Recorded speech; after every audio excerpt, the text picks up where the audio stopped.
Thank you very much. Thank you. Nice crowd. What a good-looking group of people. Well, we have some very, very good news today, and a lot of good things are happening for our country. Please sit down. My fellow Americans, this is Liberation Day, waiting for a long time. April 2nd, 2025 will forever be remembered as the day American industry was reborn, the day America's destiny was reclaimed, and the day that we began to make America wealthy again. We're going to make it wealthy, good and wealthy. For decades, our country has been looted, pillaged, raped, and plundered by nations near and far, both friend and foe alike. American steelworkers, auto workers, farmers, and skilled craftsmen, we have a lot of them here with us today.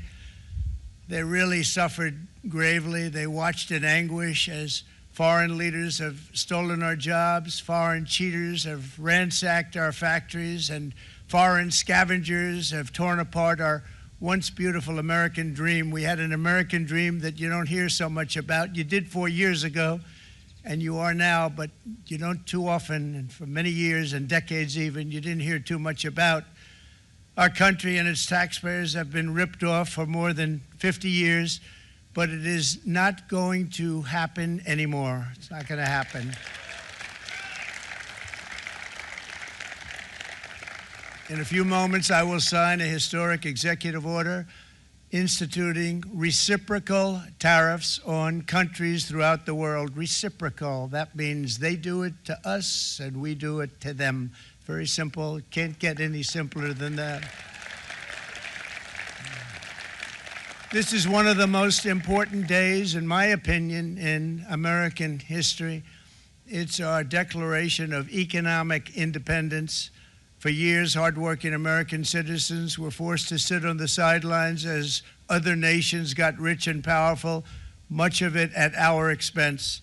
But now it's our turn to prosper, and in so doing, use trillions and trillions of dollars to reduce our taxes and pay down our national debt, and it'll all happen very quickly. With today's action, we are finally going to be able to make America great again, greater than ever before.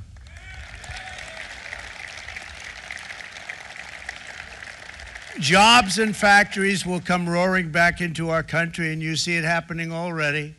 We will supercharge our domestic industrial base. We will pry open foreign markets and break down foreign trade barriers. And ultimately, more production at home will mean stronger competition and lower prices for consumers.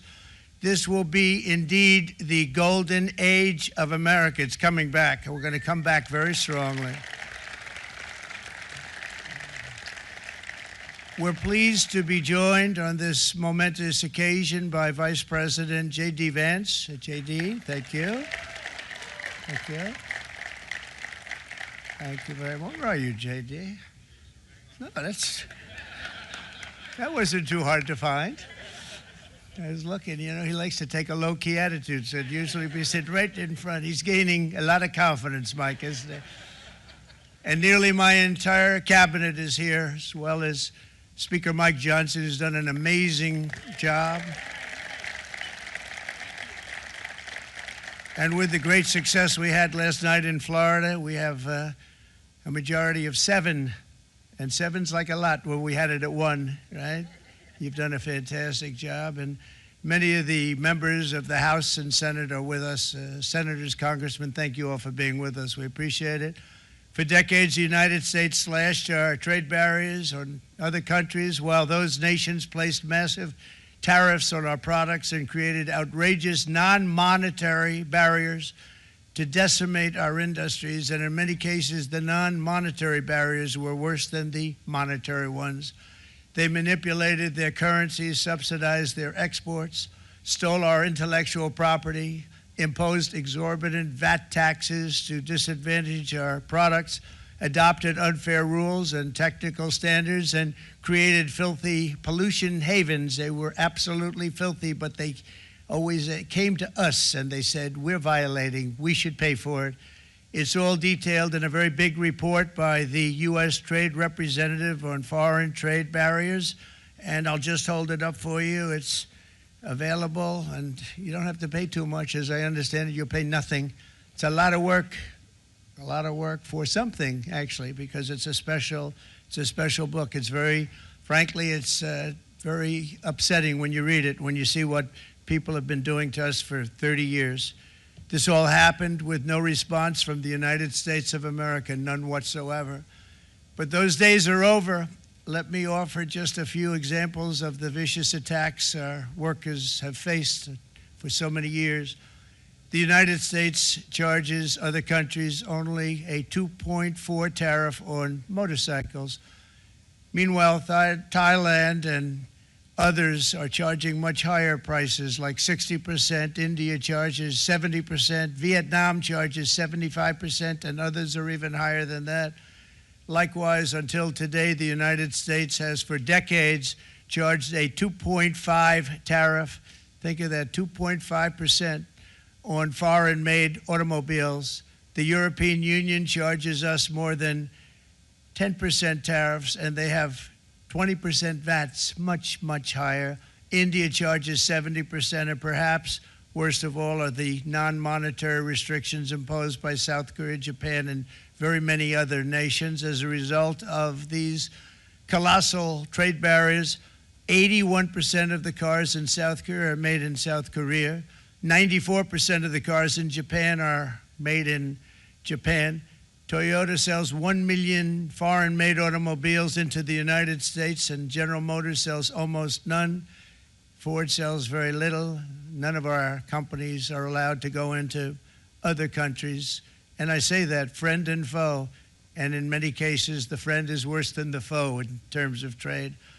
But such horrendous imbalances have devastated our industrial base and put our national security at risk. I don't blame these other countries at all for this calamity. I blame former presidents and past leaders who weren't doing their job. They let it happen, and they let it happen to an extent that nobody can even believe. That's why, effective at midnight, we will impose a 25% tariff on all foreign-made automobiles.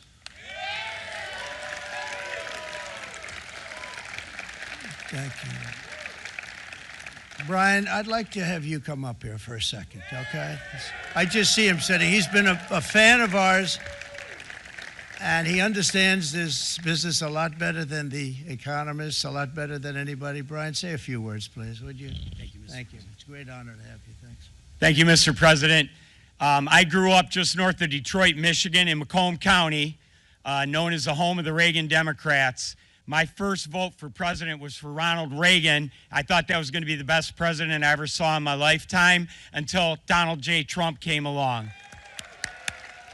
I have watched my entire life, I have watched plant after plant after plant in Detroit and in the metro Detroit area close. There are now plants sitting idle. There are now plants that are underutilized, and Donald Trump's policies are going to bring product back into those underutilized plants. There's going to be new investment. There's going to be new plants built. And the UAW members, and I brought 20 of them with me, they're sitting right over here. We support Donald Trump's policies on tariffs 100%. So, Mr. President, we can't thank you enough. And in 6 months or a year, we're going to begin to see the benefits. I can't wait to see what's happening 3 or 4 years down the road. Thank you, Mr. President. Thank you so much. Thank you. What a great guy. He got it right from the beginning. He got it before almost anybody else. This group over there, they got it too. And, you know, we won the state of Michigan. We won almost all of them. But we won Michigan by a lot, and I want to just thank you all. The auto workers were fantastic. The Teamsters were fantastic. Everyone was pretty good, I will tell you. Thank you very much. I appreciate it. You're going to be very happy very soon, and you probably see what's happening with all of the, not only car companies, but car companies in particular. You see it with all of the ones they're moving, they're announcing day in, day out. You're seeing it. Nobody's ever seen anything like that. With today's actions, we're also standing up for our great farmers and ranchers who are brutalized by nations all over the world. Brutalized. Canada, by the way, imposes a 250 to 300% tariff on many of our dairy products. They do the first can of milk. They do the first little carton of milk at a very low price, but after that it gets bad, and then it gets up to 275, 300%. So when they're figuring what's Canada charging, they say, oh, about 2%, 3%. But take a look at what happens down the road. When you look a little bit, it's not a pretty picture, and we don't like it, and it's not fair. It's not fair to our farmers. It's not fair to our country. And with countries like Canada, you know, we subsidize a lot of countries and keep them going and keep them in business. In the case of Mexico, it's $300 billion a year. In the case of Canada, it's close to $200 billion a year.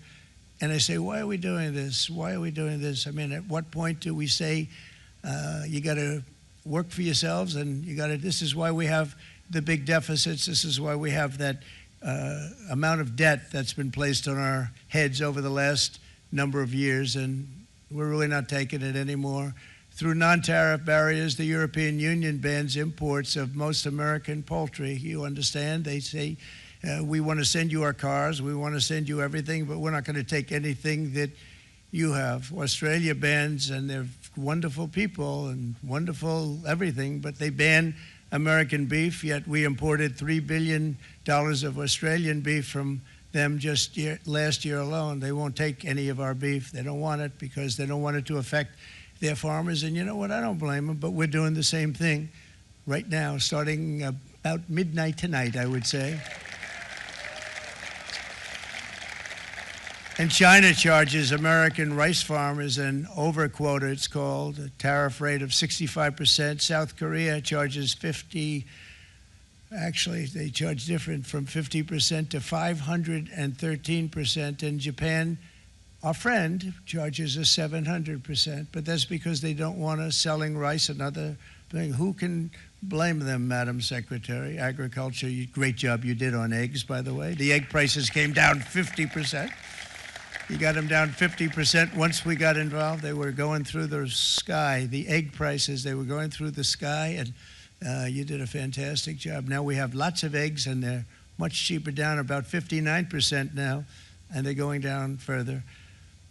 We charge 2.8% for so many things that other countries are charging 200%, 300%, and 400% for. If imposing tariffs and protective barriers made nations poor, then every country on earth would be racing to eliminate these policies, and China would be the first on line. They run a very strong country, but they're not first in line, and the American people are paying a very big price.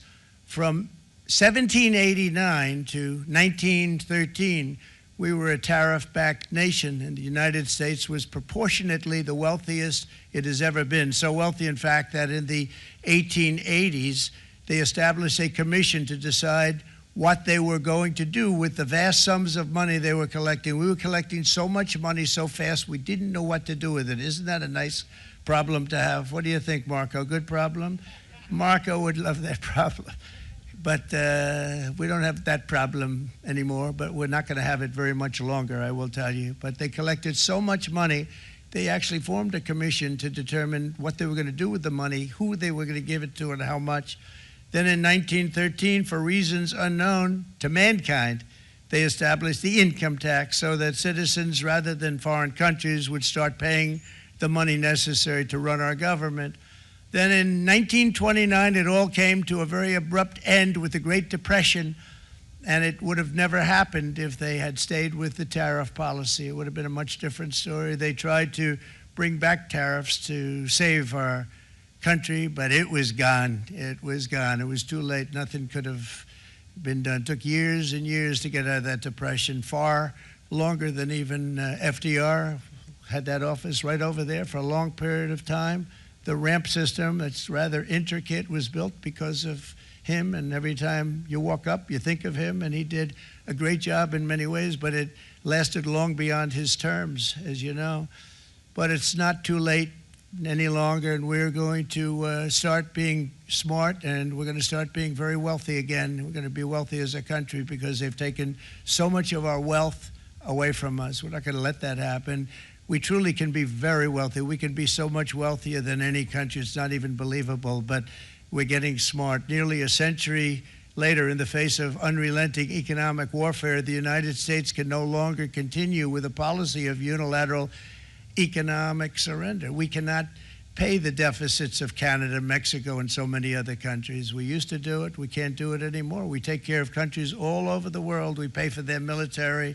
We pay for everything they have to pay. And then when you want to cut back a little bit, they get upset that you're not taking care of them any longer. But we have to take care of our people, and we're going to take care of our people first. And I'm sorry to say that.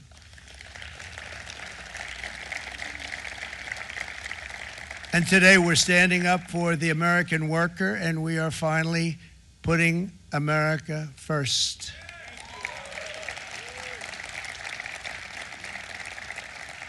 In Sleepy Joe Biden's last year in office, the United States hemorrhaged 100,000 manufacturing jobs, and the number was going through the roof at levels never seen before.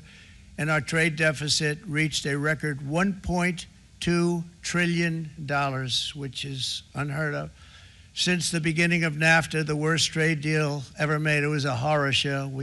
I was able to terminate it. They all said you'd never be able to get it out.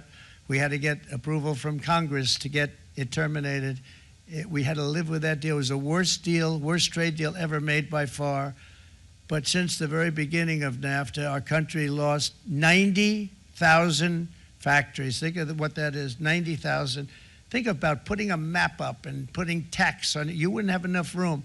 90,000. I said, is that possible? We had it checked 4 different times, and it was actually somewhat higher than that. And 5 million manufacturing jobs were lost while racking up trade deficits of $19 trillion. That was the worst trade deal ever made. As a result of these gigantic losses, foreign nations now own $26 trillion more of American assets than think of this, than the Americans own of their own foreign assets or other foreign assets. The United States can no longer produce enough antibiotics to treat our sick. We have a tremendous problem. We have to go to foreign countries to treat our sick. If anything ever happened from a war standpoint, we wouldn't be able to do it. We import virtually all of our computers, phones, televisions, and electronics. We used to dominate the field, and now we import it all from different countries. A single shipyard in China now produces more ships every year than all of the American shipyards combined. Think of that. And it was a business that we used to dominate. We used to dominate it totally. In short, chronic trade deficits are no longer merely an economic problem. They're a national emergency that threatens our security and our very way of life. It's a very great threat to our country. And for these reasons, starting tomorrow, the United States will implement reciprocal tariffs on other nations. It's been a long time since we even thought of that. We used to think about it a lot. We didn't think about it for many decades, and you see what's happened. For nations that treat us badly, we will calculate the combined rate of all their tariffs, non-monetary barriers, and other forms of cheating. And because we are being very kind, we're kind people, very kind.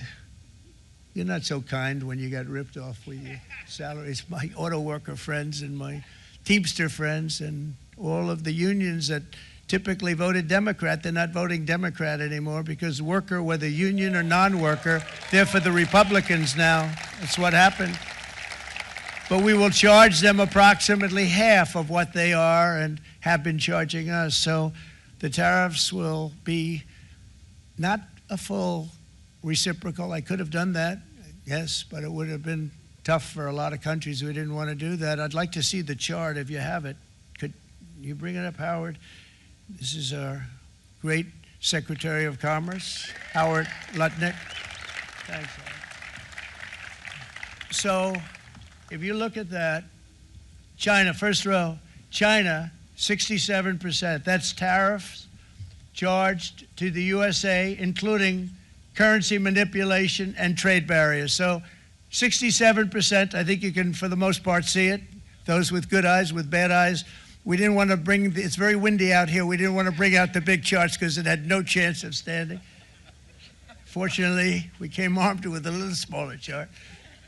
So it's 67%, so we're going to be charging a discounted reciprocal tariff of 34%. I think In other words, they charge us, we charge them less. So how can anybody be upset?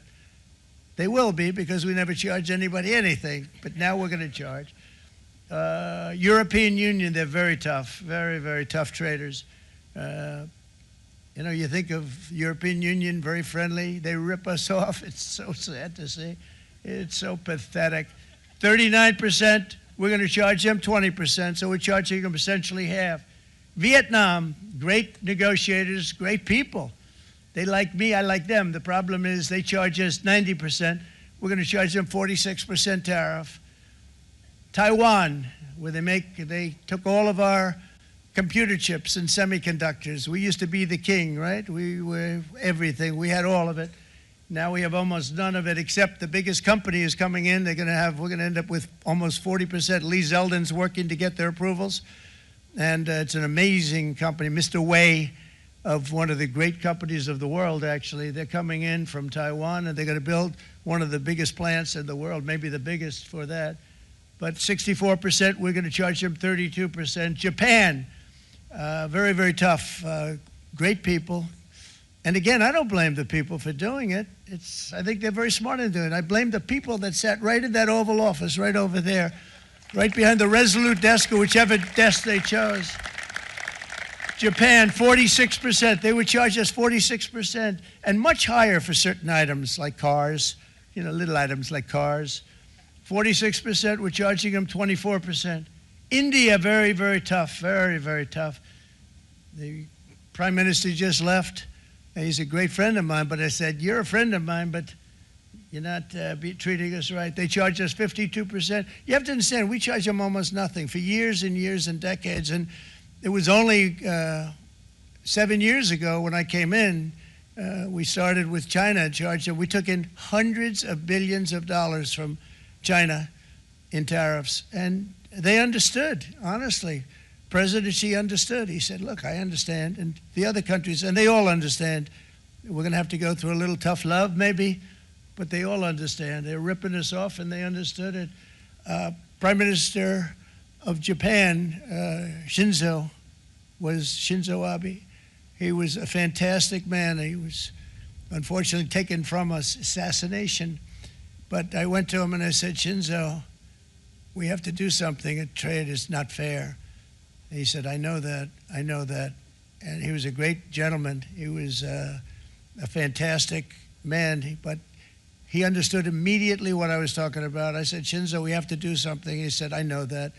And we worked out a deal, and it would have been a much better deal, but frankly, there were many years left on the deal that was made previous to my getting there, but it was something.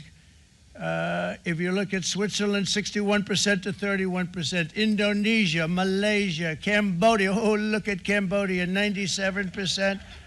We're going to bring it down to 49. They made a fortune with the United States of America. United Kingdom, 10%, and we'll go 10%. So we'll do the same thing. South Africa, 60%, 30%, and they've got some bad things going on in South Africa. You know, we're paying them billions of dollars, and we cut the funding because a lot of bad things are happening in South Africa. The fake news ought to be looking at it. They don't want to report it. Brazil, 10%, 10%. Bangladesh is 74%. So you see what's going on. Pakistan, 58%. Sri Lanka, 88%. So what we're doing is we're taking not the full, we could take the full 88%. Thanks a lot, Howard. He's doing a very good job. How's he doing, all right? I think you better take it with you. It's not going to last very long. He's going to put it, it's going to follow you down with the wind. I brought a hat just in case it got too windy, but here, would anybody like a hat?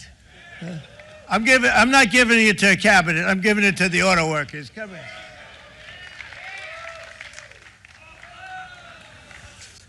Thank you, fellas. Get it. That's it. That's it. They deserve it more than our cabinet. Our cabinet has plenty of hats. But you see the numbers. The numbers are so disproportionate. They're so unfair. At the same time, we will establish a minimum baseline tariff of 10%. You notice that on the chart. And that'll be on other countries to help rebuild our economy and to prevent cheating. So we're going to have a minimum of cheating, and we're going to be very severe on the people that at the gate that watch the tariffs and watch the product coming in, because there's been a lot of bad things happening at the gate because the money is so enormous that you're talking about. There's never been probably anything like it in terms of the enormity, and there are a lot of bad things happen at the people that do the check-in, and they're looking at 10-year jail sentences if they do play. We're going to treat them so good, but if they cheat, the repercussions are going to be extremely strong. Foreign nations will finally be asked to pay for the privilege of access to our market, the biggest market in the world. We're right now the biggest market in the world. We had a great country 4 years ago in terms of the economics. We were doubling up on China. We were doing so well. Nobody was going to catch us, but so much of it slipped away over the last 4 years under Biden. I campaigned on this policy throughout last year, and today that promise was made, and it was also a promise, as you know, that was kept. Promises made, promises kept. To any company that objects to our common sense reciprocal tariffs, again, reciprocal, back and forth, back and forth. And I call this kind reciprocal. This is not full reciprocal. This is kind reciprocal. But what we do is we cut it in half. We charge them. My answer is very simple if they complain. If you want your tariff rate to be zero, then you build your product right here in America, because there is no tariff if you build your plant, your product in America. And we've seen companies coming in like we've never seen before. Likewise to all of the foreign presidents, prime ministers, kings, queens, ambassadors, and everyone else who will soon be calling to ask for exemptions from these tariffs. I say, terminate your own tariffs, drop your barriers, don't manipulate your currencies. They manipulate their currencies like nobody can even believe, which is a bad, bad thing and very devastating to us. And start buying tens of billions of dollars of American goods. Tariffs give our country protection against those that would do us economic harm. And many people were looking to do us economic harm. Maybe not so obviously, but they were doing tremendous economic harm. But even more importantly, they will give us growth. These tariffs are going to give us growth like you haven't seen before, and it'll be something very special to watch. I am so looking forward, and Brian, it's going to happen even faster than you said. You know, you might say, but it's already started. It's already started. Work's already begun on plants all around the country, and you see that as before. These are big, rich companies. We have $61 billion started on a big plant going up. It's going to be announced over the next 2 days, and they already started work. Many of these the biggest companies in the world, they've committed to build, build, build. We're going to build, build, build, sir.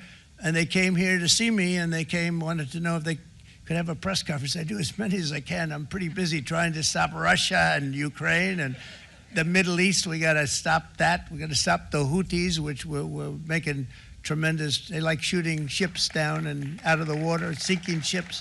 They get a kick out of it, but they're not getting such a kick out of it now, are they, Mr. Secretary? They're not getting such a kick out of that now. But here are just a short list of some of the companies that have already announced and committed to investment. And this is a company that built its factories and its plants in China. Apple is going to spend $500 billion. They never spent money like that here. They're going to build their plants here. SoftBank, OpenAI, and Oracle, great companies, are investing $500 billion almost immediately. NVIDIA, a hot company, is investing hundreds of billions of dollars. They just announced. TSMC, the biggest, most important company in the world of chips from Taiwan, with no investment from us, is investing $200 billion. And they said the reason was, number one, the election of November 5th, and number two, the tariffs. They don't want to pay the tariffs, and the way they're not paying it is to build their plant here. So we're going to go from almost no percentage. We used to have 100% of the chip market. Now it's all in Taiwan. Almost all of it's in Taiwan, a couple of other countries, but mostly in Taiwan. And think of it, we had 100%. We lost it because of people in that office that didn't do their job. They allowed it to be stolen from us. Johnson & Johnson, great company, $55 billion. Eli Lilly, $27 billion.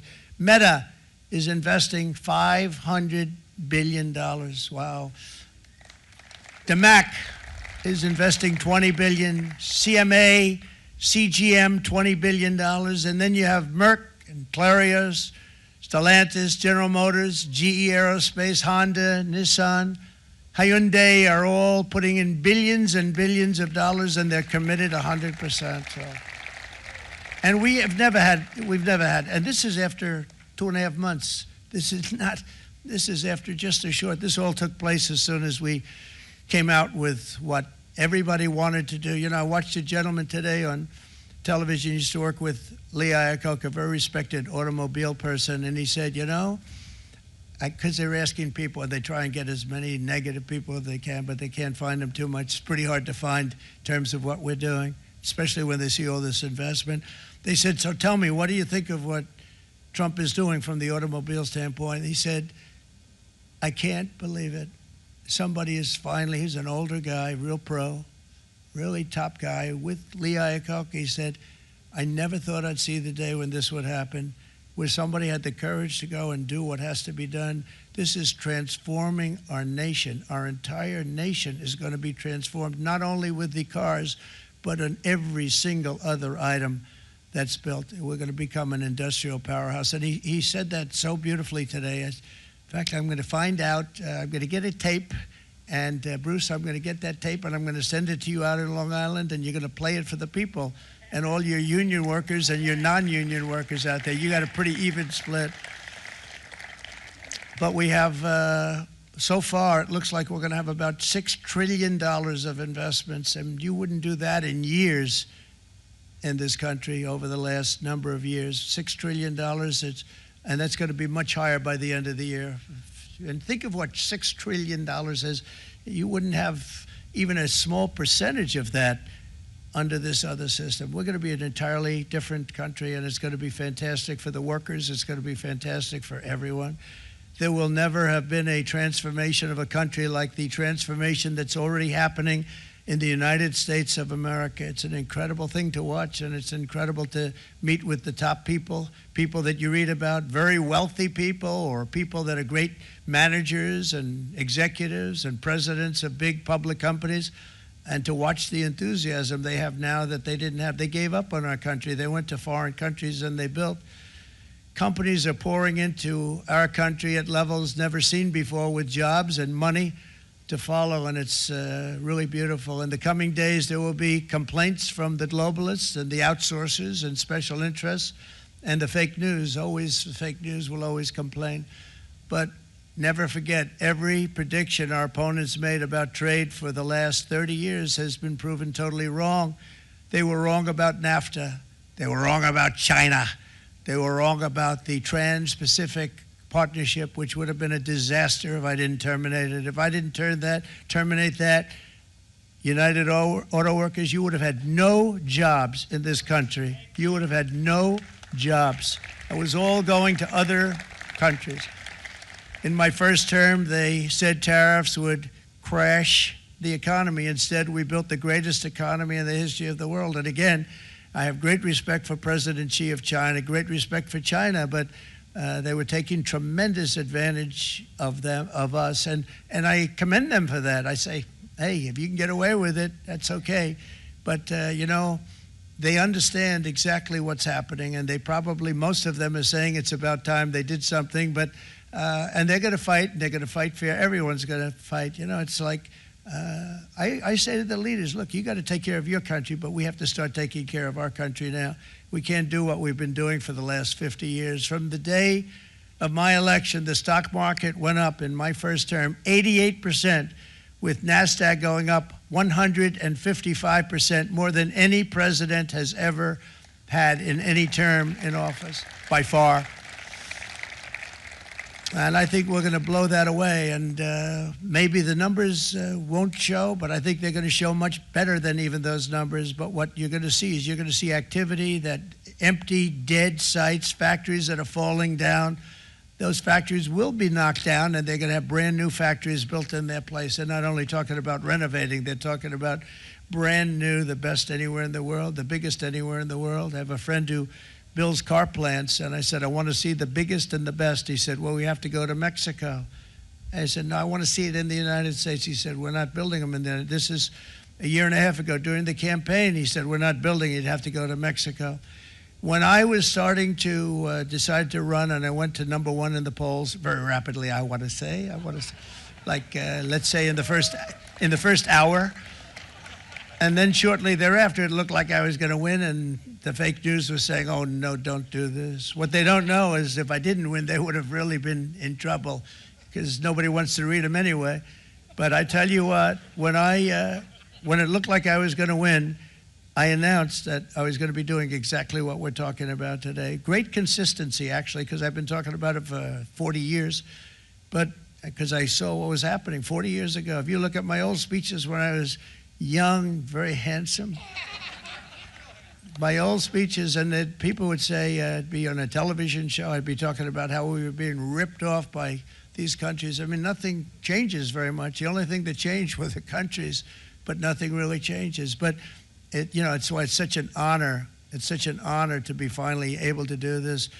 If you look at China, I took in hundreds of billions of dollars in my term, hundreds of billions. They never paid 10 cents to any other president, and yet they paid hundreds of billions, so much so that Biden couldn't do anything. They wanted to try and terminate it because he had a very special relationship with China. You know what the relationship was? He had a special relationship. But the numbers were so big, that they couldn't do it. So they did ease it up. They did things that they shouldn't have done. They made it a lot more comfortable for them, but they couldn't do it because the numbers were hundreds of billions of dollars, and I did that. And we were on our way to doing something like incredible. And then we had a very bad election happen, a very bad election. A lot of bad things happened. So when I said we got to do it again, I said we have to make it too big to rig. And we made it too big to rig, and we won in records, and it was a monumental win. And it was such an honor to see so many of you, like Brian and your friends, here with us to celebrate, and to more importantly celebrate what we're doing, because that wouldn't be a full celebration if we didn't do this, because this will be an entirely different country in a short period of time.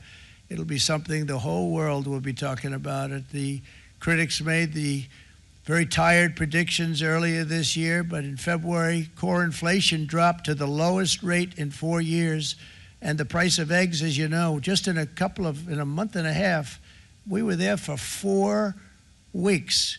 And the first week, I got blamed for eggs. I said, I just got here.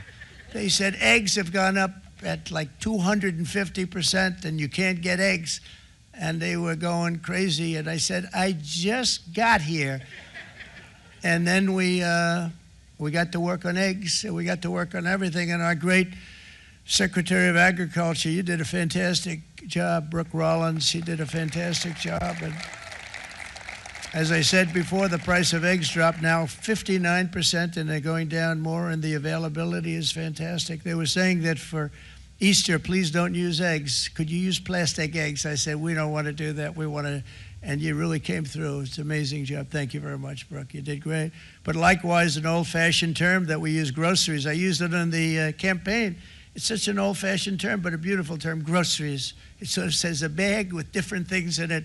Groceries went through the roof, and I campaigned on that. I talked about the word groceries for a lot, and energy costs now are down, groceries are down, gasoline is way under $3, and people are beginning to be able to buy things and live again. We brought prices way down. We created 10,000 already in a few weeks, new manufacturing jobs.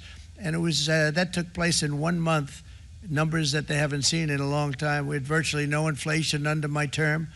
We had virtually no inflation for 4 years, but after transitioning over to Sleepy Joe, it went from almost non-existent to the highest in the history of our country. They had the highest inflation in the history of our country, brought up by energy and bad spending and bad policy, and a lot of bad things happened. How about allowing millions and millions and millions of people to pour into our country with open borders, where it's so sad to see even now And I see our great secretary you have done. Stand up, please, Christy. Stand up. Christy Nome. And Tom Holman. These people are doing a great job, but gotten them out in records. We have problems with judges that don't want them to go out. They want Tren de Aragua, and they want MS-13, the most vicious gangs ever. Nobody's ever seen anything like it. Absolute killer gangs. They kill people. They don't even think about it. And we put them out, and we have judges now, radical left judges that they don't want them to go out. They want them to even be brought back. Let's bring them back. You've done a fantastic job, and please thank everybody. Homeland Security, thank everybody. Appreciate it. And we now have a border that's the best border that we've ever had, even better than it was my first term. My first term we did good, but this one we really specialized in. We've done really well. And we had records then. We had the best, safest border. 4 years ago, we had the best border there ever was. And now we have, you've actually matched it and done even better. And we're going to get it down the right way. And we want people, by the way, to come into our country, but we want to come in through a legal process. We want them to come in legally. We need more people. We need people to run these plants and to help the auto workers and the Teamsters and the non-union people and everybody else. But we need people and the farmers. And we're going to let people come in, but they want to come in. We want them to come in legally. They have to have the capability of loving our country, not people that hate our country. We don't want them in our country. And now we're going to pass the largest tax cuts in American history, and that's where we're relying on Mike and John Thune. And we will not cut Social Security, Medicare, or Medicaid benefits, and the Democrats will, because if they got in, the entire economy would collapse. This country was heading for a collapse under the people that you saw. They were horrible. I think one of the reasons people like the job, I have my highest approval ratings because I think they're comparing me to the worst administration in the history of our country, so I appreciate that at least. But Speaker of the House, Mike Johnson, and Senate Majority Leader, appreciate it, Mike. John Thune have been fantastic, by the way. But they've been working tirelessly on taking the next step to pass the plan for our one big, beautiful bill. I'd like to name it that if you can. One big, beautiful. I made that statement about 6 months ago, and everybody calls it one big, beautiful bill.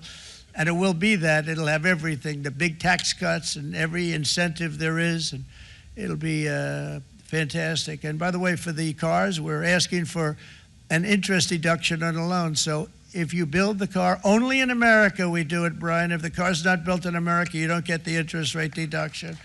But if you build the car in America, if you buy a car, if it's built in America, then you get an interest rate deduction, tax deduction, and that's a big thing. That's going to be a big thing. I think that's going to pay for itself very quickly, that deduction. Never happened. We've never had anything like that before. Somebody said, where do you get the idea? Because it's so basic. You would think that would have happened a long time ago.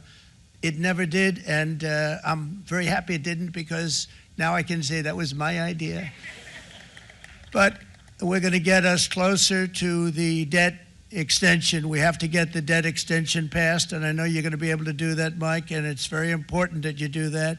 And all of the other things that the Senate budget plan gives us, along with working, because I know they're working together, John and Mike, and the two bills are going very well together. We need to get our shared priorities done, including certain permanent tax cuts. We want the tax cuts to be permanent, spending cuts, energy and historic investments in defense, border, and so much more. We're covering everything. These will be phenomenal. There'll be no bill like this going to straighten. One bill is going to straighten out our country for many, many years to come. And we said, let's just do it and let's get it done. And some guys will love it and some guys will like it a little bit less because they're not getting what they were exactly looking for, but they're getting a lot. They'll never, if we get this done, it'll be the most incredible bill ever passed in the history of our Congress and Senate and congressmen, the senators and the congressmen, many of whom are here today, will be very proud of themselves. I really believe that. It's going to set us on a whole new prosperous path. We're going to cut spending and right-size the budget back to where it should be. We're going to do that very strongly. Thank you, Rick. Thank you. John, thank you. Oh, look at all of our senators over there. Oh, boy. That's a nice group of people. But I won't like them so much if they don't get this bill done. That's a great group, and Congressman, thank you very much. I appreciate it. Tremendous people. The Senate plan has my complete and total support, and the House plan likewise is very similar. They're moving along pretty much at the same clip, and as soon as you're ready, you'll show it to me, and I'm sure it'll have my support, Mike. Every Republican congressman and senator must unify. We have to unify. We can't be separated. We have to get it done. We have to get absolutely everything we can, and we have to take care of the American people. That's the only thing that matters. We have to take care of the American people first. We need to pass this bill immediately, get it done, including debt extension. From this day on, we're not going to let anyone tell us that American workers and families cannot have the future that they deserve. We're going to produce the cars and ships, chips, airplanes, minerals, and medicines that we need right here in America. The pharmaceutical companies are going to become roaring back. They're coming roaring back. They're all coming back to our country, because if they don't, they got a big tax to pay. And if they do, I'll be very happy, and you're going to be very happy, and you're going to be very safe. We're going to build our future with American hands, with American heart, American steel, and we're going to build it with American pride like we used to. We're approaching our 100th day as president, and have been given credit by a lot of people, actually, even some of the fake news. Can you believe it? Which in this case hopefully isn't fake, for having done more in that time than any other administration in the history of our country in the first 100 days. I think we've had an amazing, in terms of what we've done, what we've gotten accomplished. I'd like to see if we can get that war ended and another war from not starting in the Middle East. We have to get Russia. They're losing 2,000 on average, 2,500 people a day, young people, soldiers, Russian. Think of that. 2,500 through some days, but on average, probably over about a 1 week period, it's 2,712, they say. They're losing those soldiers. They're dying. They're being decimated. And they're not from our country, but they're from other countries. But they're human beings. They're from Russia. They're from Ukraine in this period, most of them.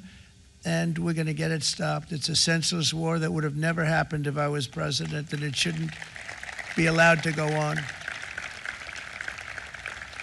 And I think we're being given good cooperation by Russia and by Ukraine, but we have to get it stopped. It's humanity. It's humanity. It's a terrible thing. This will be a very big moment. I think you're going to remember today. It's going to be a free nation that we're dealing with. We're going to have a very free and beautiful nation. It's going to be Liberation Day in America, and it's going to be a day that hopefully you're going to look back in years to come and you're going to say, you know, he was right. This has turned out to be one of the most important days in the history of our country. God bless you, and God bless America. Thank you, everybody. Thank you very much. Thank you. Thank you very much.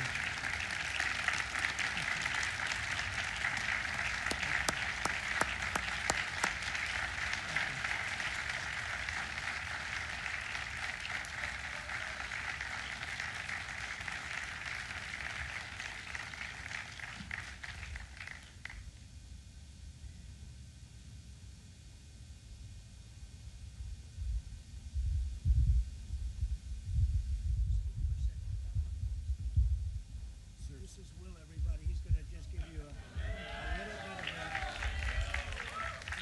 little bit of a briefing on what we're signing. Good afternoon, y'all. We have two documents prepared for the president's signature today. One closes what's referred to as the de minimis loophole with respect to imports from the People's Republic of China. The other is the big one, is the reciprocal tariff executive order that the president just spoke about at length.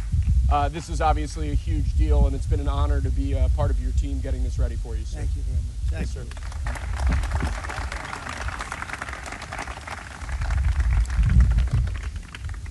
This is big stuff.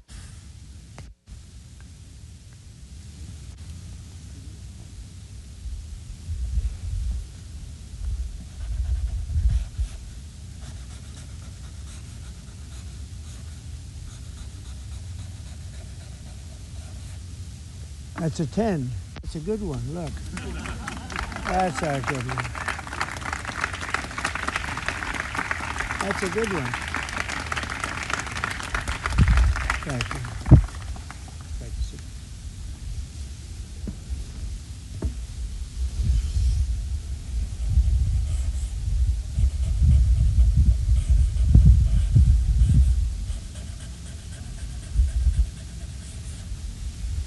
Okay, thank you very much. I'm going to hand out these pens now, if I can. Come on over. Yeah.